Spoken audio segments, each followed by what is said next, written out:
Hello and welcome back to the studio. If you're new here, my name is Leah and I'm a collage artist. Today we're going to talk about something that's very important that I haven't really seen talked about on here. How can you improve as a collage artist? Now, if we look at more traditional mediums like sculpture or painting, we can talk about proportions or the realism or the color palette. But when it comes to collage, what makes a pile of paper turn into a masterpiece? For those outside the collage world, it can seem extremely easy, grabbing a couple papers and pasting them together. It might sound simple in theory, but to make something that is absolutely jaw-dropping is extremely difficult. Collage is the medium of communication. There's no room for just looking pretty. It has to be interesting in composition, tell a story, and be visually captivating. If you're watching this, you're definitely a practicing collage artist, and that's amazing. But we can't rely on the same type of critiques as the traditional mediums. So I wanted to give some tips on how you can improve your collage style today.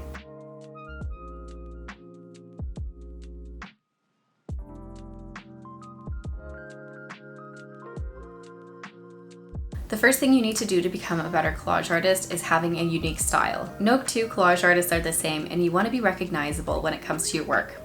Because we're able to use any papers really, it can be really difficult to stick to one look. I recommend trying out a whole bunch of techniques, try junk journaling, and see which ones are sticking. You could try making a series, experiment with different materials, techniques. The goal here is to see what resonates with you the most and keep doing that. The second one is to use quality materials. Good quality glue is extremely important. If you're not using good quality glue that is acid-free, you might see streaks through the back of your pieces over time.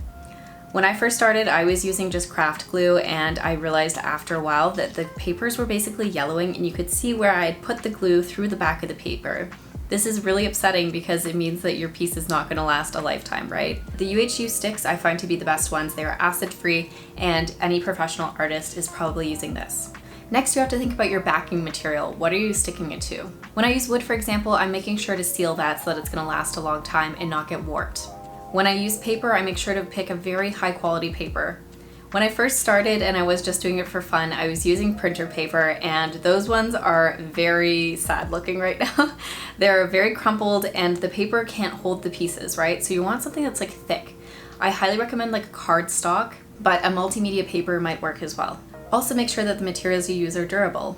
Before the pieces go to their final home, I always make sure to spray them with a work fixative.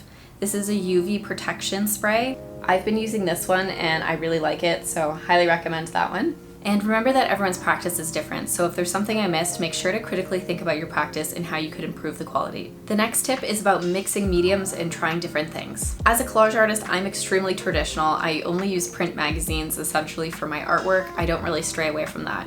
But I know a lot of people that have really interesting practices that use fabrics, metals, different paper types, etc. And it's just something that you can look into. When using a lot of different materials, it kind of becomes a mixed media art piece, but this is definitely something to experiment with. Maybe you're trying to portray a message about something, and I feel like metal could really work with that if it's like about technology or like advances in society. The next is to try playing with scale. Usually within my pieces, you can see that there is one larger piece and then I've worked around it, but sometimes it's just like a focal point that I really liked the one image of. When we work with scale, we can show what message is most important. When I'm looking at pieces, I'm trying to figure out what pieces could make a new message.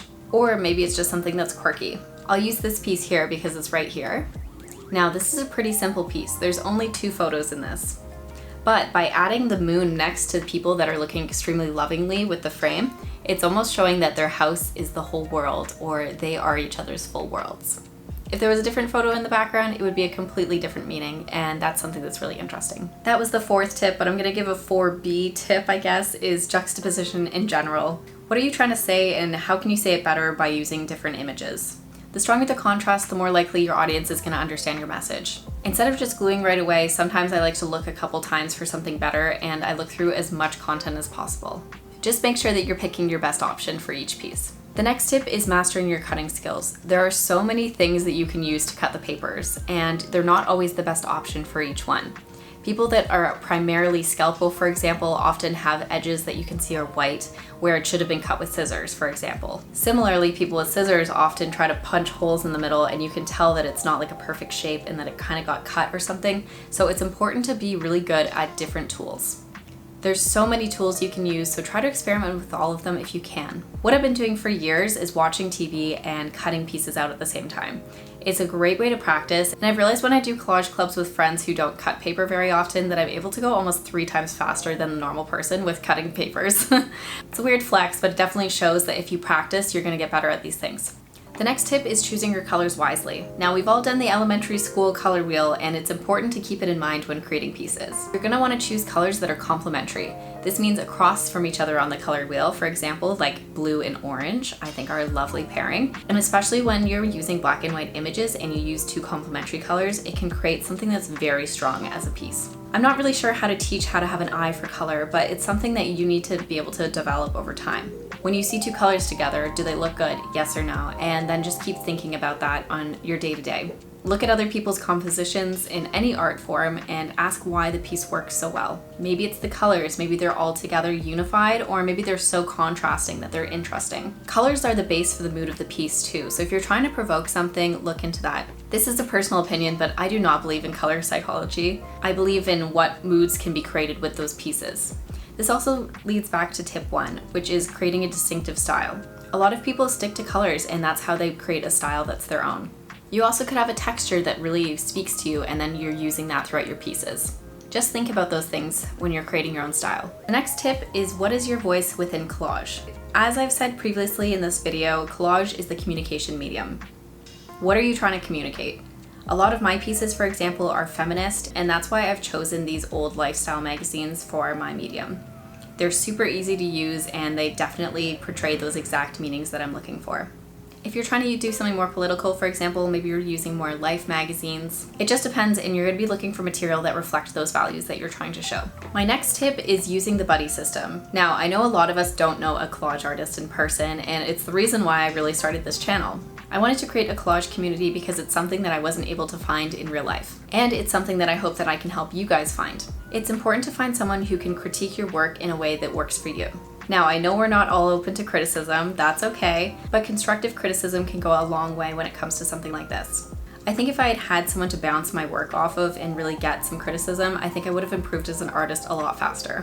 One day, I hope to offer that to you guys, where you guys could post your work somewhere and people could give you feedback on what they think you could or couldn't do with it. Maybe it's a matter of finding someone on Instagram or any of the social media platforms. Maybe you could reach out to your favorite creators and just ask for some advice. If you're looking to find a buddy, maybe you could comment below and find someone. This is one of the only channels on YouTube that covers traditional collage mediums. So if you're looking for a buddy, I think posting in the comments would be very helpful for you. And my last tip for you is a little bit generic, but it's definitely something that you need to be doing, is practice, practice, practice.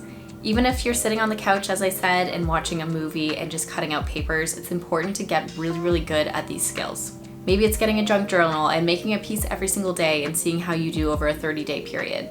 This is why I love Febrilage. It gives me something to look forward to in pushing my art.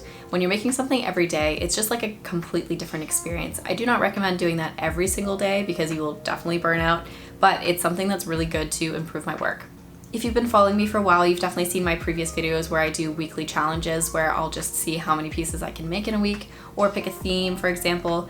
I also have my own prompts that are on this channel. If you go to the community tab and scroll down a little bit, you'll be able to find them, and those are posted monthly. If you're trying to master anything in life, you need to be practicing it as much as you can, and I highly recommend trying to do something at least 1 to 2 times a week if you can. I say that, but if you're not enjoying it, do not push yourself to do it all the time, or you're just gonna end up hating it and not actually get really good at the skill.